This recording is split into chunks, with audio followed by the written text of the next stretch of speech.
Rare species survives in very small numbers. We have endangered species and extinct, and those who are already extinct, no longer existing.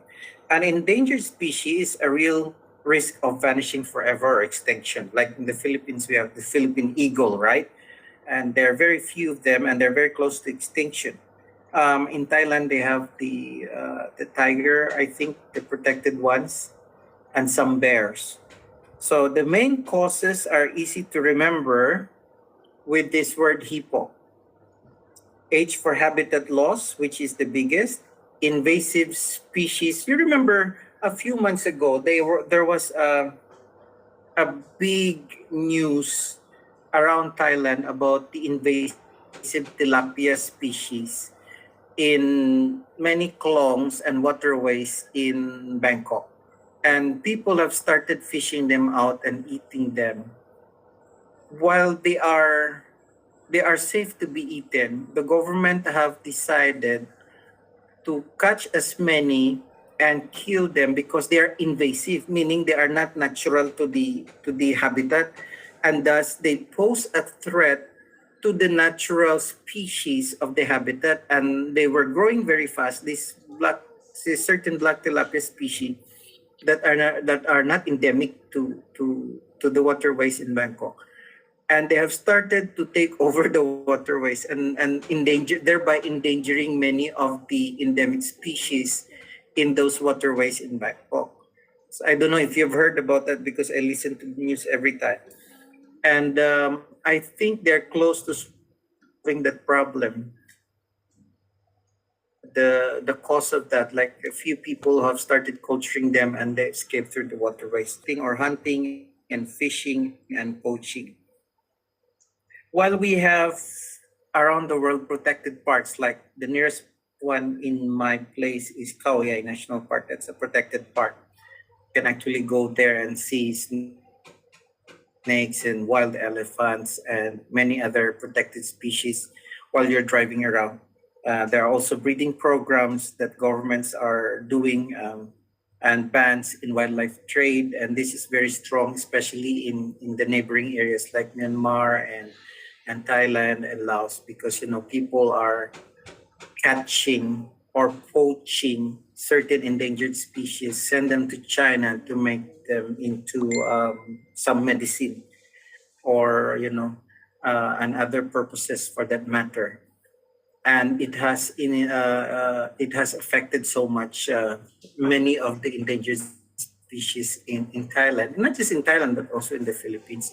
And by the way, this does not only refer to animals, but also to other species like trees and all that. I forgot the name of the tree in the Philippines. Read a book, or rather, I would say an article about conservation, about the environment, and in fact, the requirement is a book report. I would not go that far for you to write a book report. I would suggest that you would read an article and include some parts of that article or your reflections from that article if you don't have time to find a book, which is really an issue in Thailand because English books are very expensive and hard to find sometimes, except if you're in Bangkok.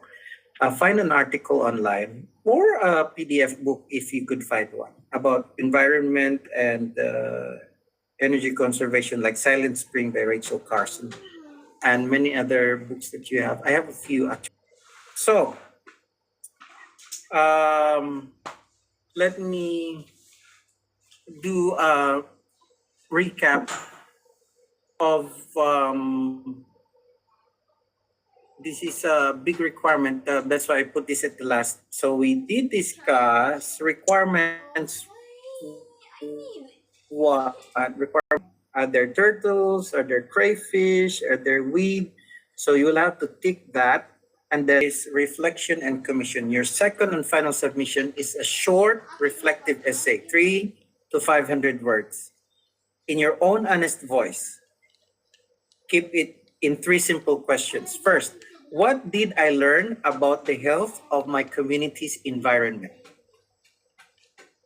Two, what troubled me the most? And three, what is one realistic thing that I will do and lead others to do as a caretaker of God's creation.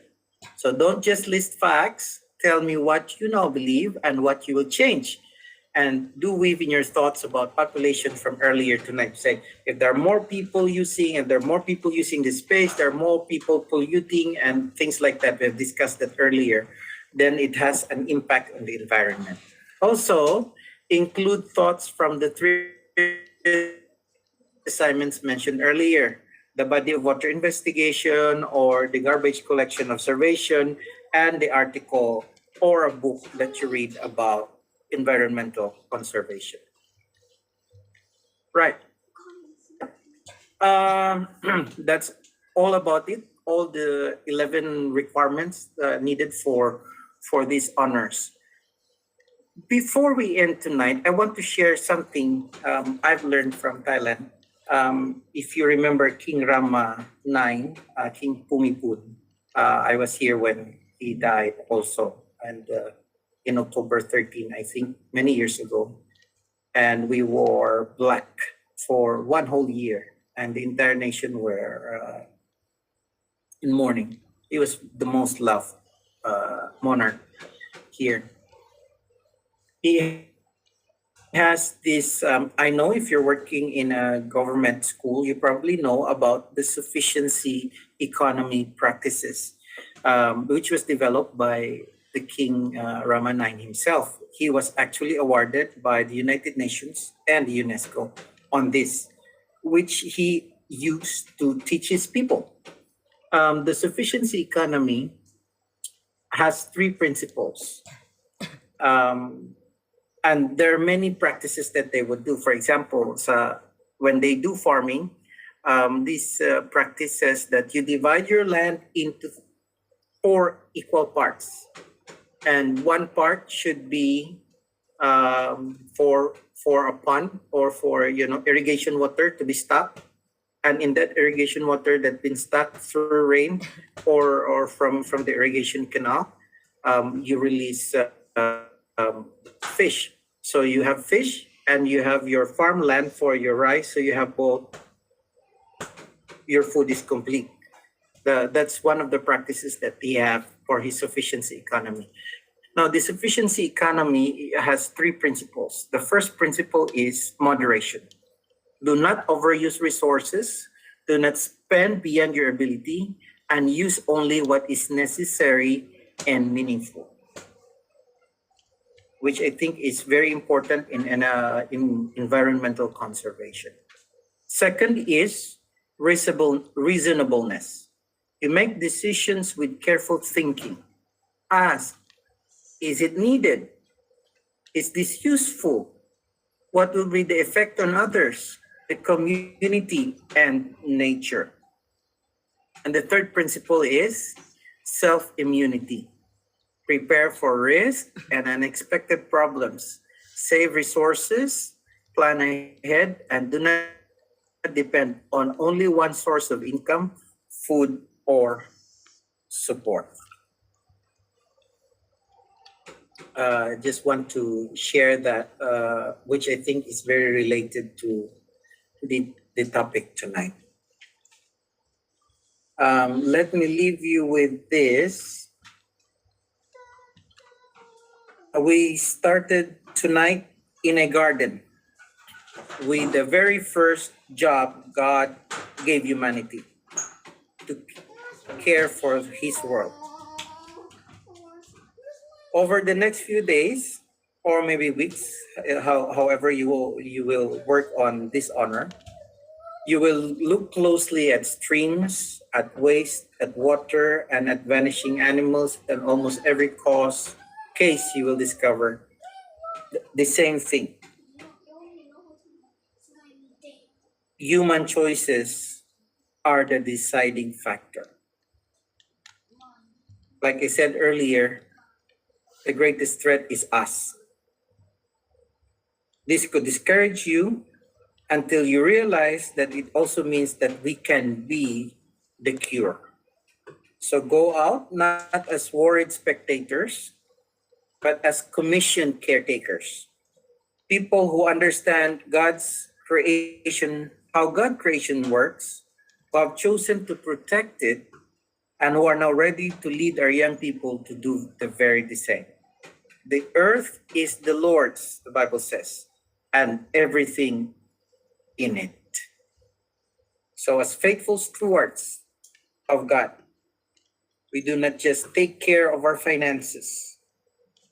As faithful stewards, we also take care of our talents, of our skills, of our environment, and this world that God has endowed to us.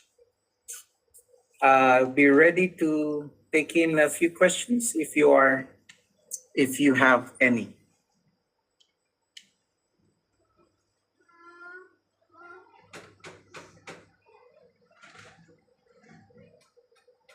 Also invited to come on Saturday if you want to join Singbury Church to visit Lupuri.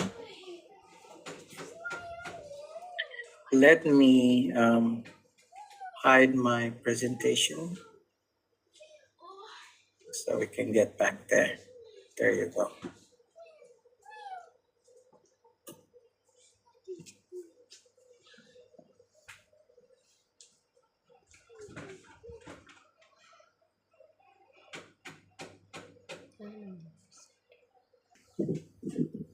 Hello? Rinig ba ako? Yes po. Yes po. Go ahead.